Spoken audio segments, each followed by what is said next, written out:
અમદાવાદના બાપુનગરમાં હોમગાર્ડ ઓફિસમાં બેલેટ પેપરથી કરાયેલા મતદાનને લઈને વિવાદ સર્જાયો।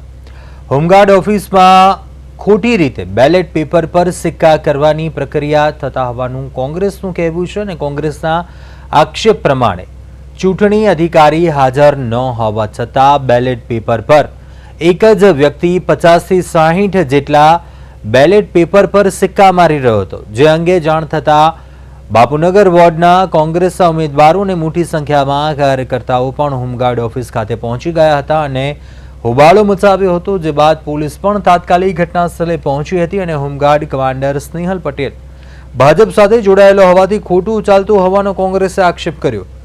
જ્યારે યોગ્ય તપાસ કરી જવાબદાર લોકોને જેલ ભેગા કરવાની પણ કોંગ્રેસે જ્યાં માંગ કરી હતી।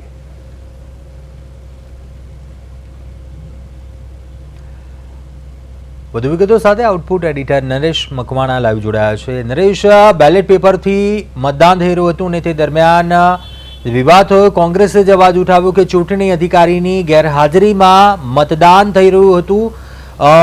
શું છે આ સમગ્ર મામલે તથ્ય અને કોંગ્રેસ દ્વારા શું માંગણી કરવામાં આવી હતી, શું વિગત?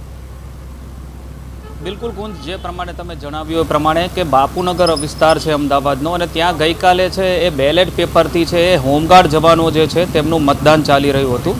જોકે એ દરમિયાન છે એ કોંગ્રેસના ત્યાંના જે સ્થાનિક ઉમેદવાર છે નાગજીભાઈ દેસાઈ, તેમણે ત્યાં ગયા હતા અને તે દરમિયાન છે તેમનું કહેવું છે કે ત્યાં જે છે એ હોમગાર્ડ ઓફિસની અંદર જે છે એ બે વ્યક્તિઓ જે છે એ કોઈ પણ પ્રકારના ચૂંટણી અધિકારીની હાજરી વિના છે એ ત્યાં છે એ બેલેટ પેપરને સિક્કા મારી અને અંદર નાખી રહ્યા હતા મતપેટીની અંદર। આ બાબતમાં છે તેમણે 5 વ્યક્તિઓ સામે છે એ પોલીસને એક અરજી પણ આપેલી છે। એમાં 5 જે વ્યક્તિઓ છે એમાં 3 વ્યક્તિ જે છે એ હોમગાર્ડની સાથે જોડાયેલા છે।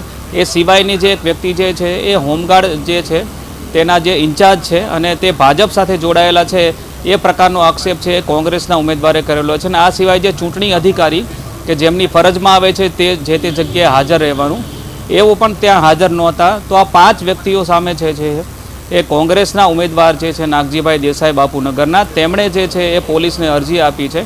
તેમનું કહેવું છે કે ફરજ દરમિયાન જે છે એ બીજા કોઈ પણ અધિકારી છે ત્યાં હાજર નહોતા અને કોંગ્રેસના ઉમેદવારોને છે આ બાબતનો ખ્યાલ આવ્યો હતો કે ભાજપ સાથે જોડાયેલા જેટલા પણ અમુક લોકો છે જે હોમગાર્ડની ઓફિસમાં કામ કરે છે, તે લોકોએ જે છે એ ઓફિસને તાળું મારી અને અંદરથી જે છે એ લોકો છે એ બેલેટ પેપરને સિક્કા મારી અને તે મતપેટીમાં નાખી રહ્યા હતા।